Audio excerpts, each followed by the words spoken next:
Ayan na po mga kasamsaka, umiilaw na po ang ating poste na itinayo.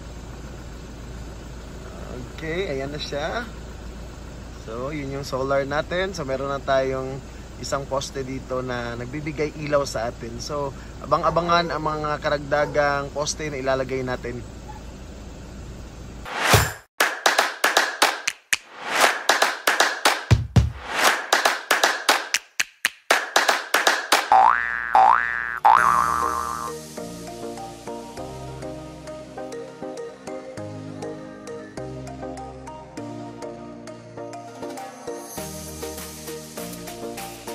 Welcome mga kasamsaka. Ito muli ang inyong kusinerong Moreno Juran Colmo. Sa mga subscribers natin dyan, maraming salamat sa inyong pagsubaybay sa inyong kusinerong Moreno at sa channel natin. And para po sa mga hindi pa po nakapag-subscribe, pasok na po kayo. Halina po kayo, welcome po kayo at pasukin natin ang JDC Farm. So sa mga nakikita ninyo ngayon mga kasamsaka, ay andito tayo sa ating farm. So ang dami pang makeover natin gagawin. Magiging mas maganda pa at maliwalas at mas maging kaaya-aya ang ating farm. So ang inyong kusinerong Moreno ay dinadahan-dahan nating maayos sa tulong po ninyo. Sana'y subaybayan ninyo ang aming channel para naman ay makita natin ang mga pagbabago sa ating farm. Bibigyan ko lang po kayo ng kaunting overview. Ito po ay farm ng aking mga magulang na kung saan ay ibinigay na po sa atin para po ay ating mas palaguin pa. So bilang isang anak na nagkaroon ng mga magulang na mahihilig talaga sa agrikultura o pagpa-farming, tayo ay napakasaya na napagkalooban tayo, and bilang pasasalamat natin sa ating mga magulang ay dapat ibalik din natin yung kung ano yung mga pagsisikap nila. So ngayon ay ginagawa ko at ginagampanan ko na sana'y mas mapalago ko pa yung binigay sa atin na regalo ng ating mga magulang. Sa mga anak dyan, maliit man o malaking bagay ang ating natanggap sa ating mga magulang ay dapat ipagpasalamat natin. Dapat din na ibalik natin sa ating mga magulang kung ano man yung mga pagmamahal na binigay nila sa atin. Siyempre, yun din yung ibabalik natin sa kanila kasi walang hinahangad ang mga magulang kundi kabutihan lamang natin.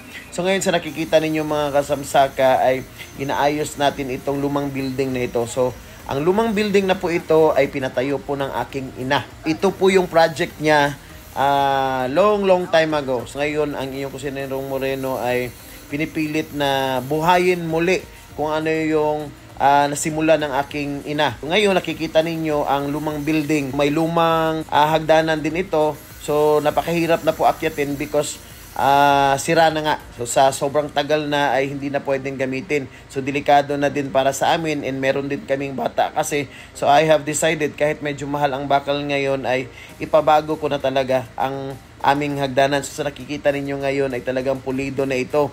Since naumpisa na po natin na i-renovate ito, naumpisa na po natin na i-makeover ito, sana'y maipagpatuloy ko ito at mas gagawin ko pa itong durable ang building na ito.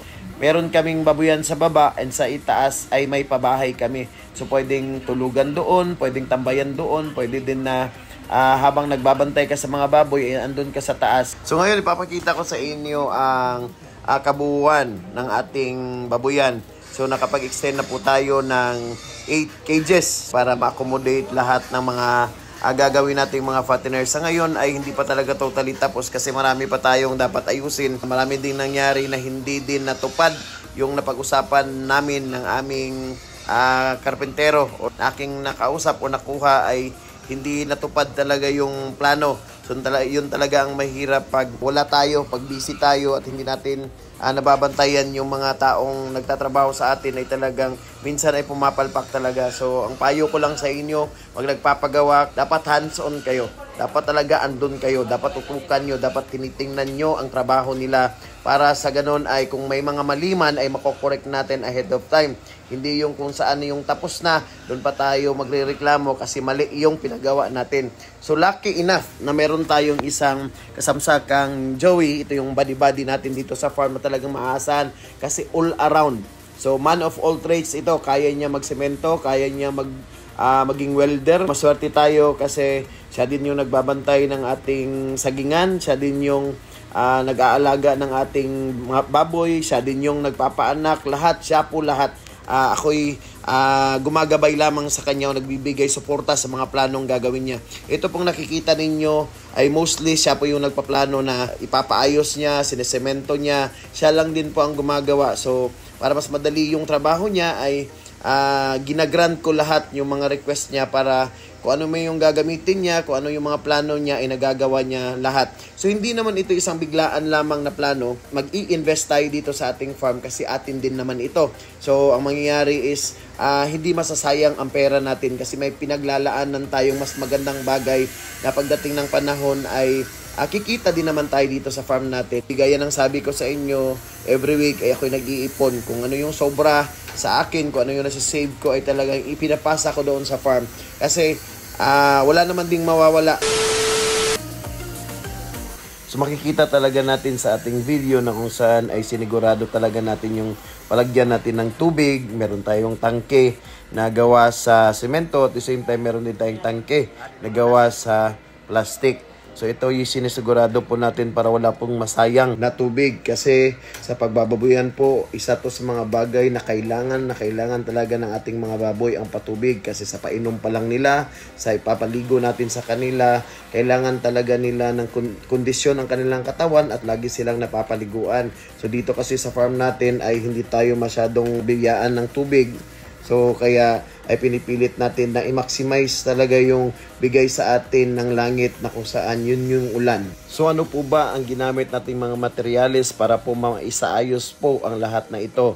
So ang ginamit po natin ay PVC na pipes at saka PVC po na fitting. Gumamit din po tayo ng rivets, gumamit din po tayo ng Vulcasil para siguraduhin po na talagang matibay ang ating pagkakagawa. So ngayon nakikita na po ninyo na isaayos na po natin lahat ang mga pipes natin. Ito po yung daluyan ng tubig. So ito po yung water pipes na kung saan ay magiging daanan para maipon natin ang lahat ng tubig at mailagay natin ito sa tangke. So ngayon ito po yung kabuuan ng ating building ng ating babuyan at makikita ninyo na talagang napapaikutan na po ito ng mga pipes. Konting tiis na lang po tayo, ulan na lang po ang ating iniintay para po masubukan natin ito. Talaga namang hindi na uubusan ng plano itong si kasamsakang Joey natin kasi pagkatapos ng akyatin yung mga pipes ay lumipat naman siya dito sa ating pathway. Sinigurado na lang po natin na palagyan na lang natin ito ng sementadong pathway para pag umulan hindi ito masyadong maputik at pag nagpapakain ay madali niya lang pong puntahan ang bawat kulungan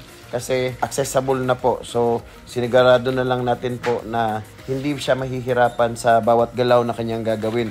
So ngayon ay malaking tulong din talaga ito kasi nakikita ko din talaga na maganda yung plano. So maganda talaga yung pagkakaayos niya. And then kung meron siyang gagawin ay hindi na siya umaasa sa iba. Sa akin din naman para hindi siya mahirapan ay binigyan ko na lang din siya ng isang sidekick din para makatulong sa kanya na tagamasa, tagahakot para mas mapadali ang kanyang trabaho. So ngayon nakikita ninyo na talagang paikot na po ito sa ating babuyan and hindi pa po ito tapos. Dahan-dahan lang po, unti-unti lang po muna natin itong tatapusin habang nag-iipon pa po tayo sa mga materyales natin gagamitin. Alam naman po natin ngayon na talagang napakamahal na po ng mga semento, ng bakal, ng graba at mga materyales na pang-construction sa ating building. So kaya't dahan-dahan lang muna.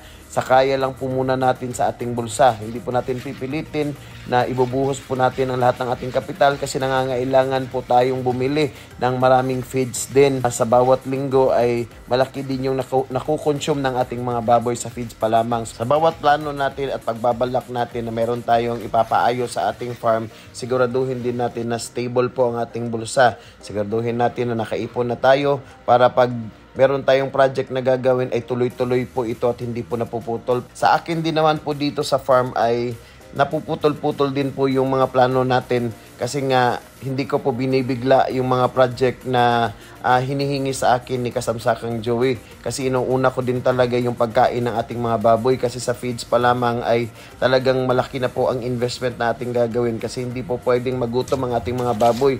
So pag may sobra lang po ako, dyan po ako nagpapagawa at paunti-unti din naman ay naisa sa katuparan na po natin ang ating mga plano at na-organize na po natin ang paunti-unti ang ating farm. At isa din talaga sa pinakamagandang bagay na nasa farm natin mga kasamsaka ay ang ating pailaw. So ngayon makikita ninyo na na-assemble na namin ang aming solar light. So nagpagawa tayo ng ating poste na gawa din ito sa bakal. So buti na lang meron tayong welder na madali ding pakiusapan. So isiningit lang namin ito para magkaroon tayo ng poste. So ngayon ay ina-assemble na nila para nga magkaroon tayo ng liwanag sa ating farm pag tayo bumibisita, lalo na paggabi.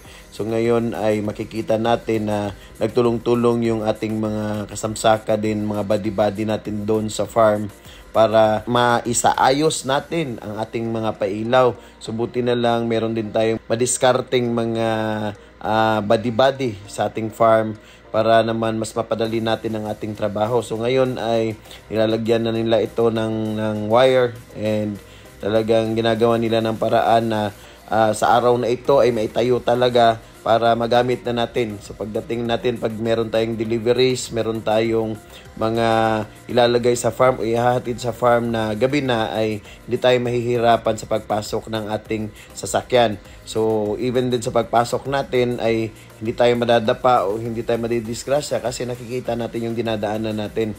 So sa ngayon mga kasamsaka ay pinipinturahan na nila para siguraduhin na hindi ito magkaroon ng kalawang. So isa din sa mga pinaka-importante din ay ang pintura din, lalo na pagbakal kasi kinakalawang din ito. So ngayon, tinitesting na namin, tinatayo na namin yung poste para makita kung sakto na ba yung taas niya, or kaya pa bang, o meron pa bang dapat baguhin, or meron pa tayong dapat isaayos para permanente na nating ilagay ito sa doon sa bandang daanan, ay hindi na tayo mamomblema kasi na-check na po natin kung sakto na ba yung forma din ng kanyang ilaw, kung sakto na ba ang kung saan siya tatama, para wala na tayong problema pag ito'y nailagay na doon at nabuhusan na natin ng semento. So ang plano natin mga kasamsaka, kasi ito'y pangalawang pailaw pa natin, ay ilalagay natin ito sa may gate banda, yung sa bungad talaga ng ating farm, para sa pagpasok natin ay makakatulong din para magkaroon tayo ng liwanag. So ngayon, ito na yung final na formation ng ating poste. So meron na tayong ginawang butas dito. Dito natin ilalagay yung, itatayo natin yung bakal, lalagyan natin ng mga bato at bubuhusan natin ito ng semento. To make sure talaga na hindi ito matutumba, to make sure din na durable yung ating pagkakatayo ng ating poste. So ngayon ay makikita natin, ayan na, binubuhusan na namin ito ng semento at bato para din masiguradong hindi talaga ito matutumba. Andyan talaga yung ating body-body na si Joey para siguraduhin and make sure talaga na durable yung pagkakatayo ng ating poste. So ipapakita ko sa inyo ngayon yung kabuuan talagang resulta, kung ano yung nangyari at ano yung resulta ng aming pagsisikap na may tayo itong poste. So buti na lang na maraming tao na pwedeng tumulong sa atin. Yun nga ang sabi ko, pag maraming taong tumutulong sa atin, marami ang kumikilos, mas mapapabilis natin ang ating trabaho. Ayan na po, nakikita na po natin na nakatayo na. So ngayon, isi-check na natin kasi pagdating ng gabi ay talagang we are all excited na. Talaga bang naging epektibo po ang plano natin na naisaayos po ang pailaw sa ating farm, kasi ito po yung napaka-isang importanteng bagay talaga na dapat magkaroon tayo sa ating farm, lalo na paggabi. Pumikit po ang lahat at ito na po. Ito na po yung bungad ng ating gate na kung saan ay makikita na po natin na may liwanag na po papasok po at paloob sa ating farm.